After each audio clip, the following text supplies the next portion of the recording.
sa lakas ng ulan na yon, hindi talaga expected talaga na yung mga low-lying areas ng lungsod magiging flooded.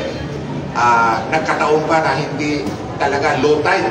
Hindi naman siya very high yung tide, pero mataas yung dagat, kaya hindi makalabas kaagad yung mga tumatakbo na ano natin sa mga anong tawag ito, sa mga natural waterway natin.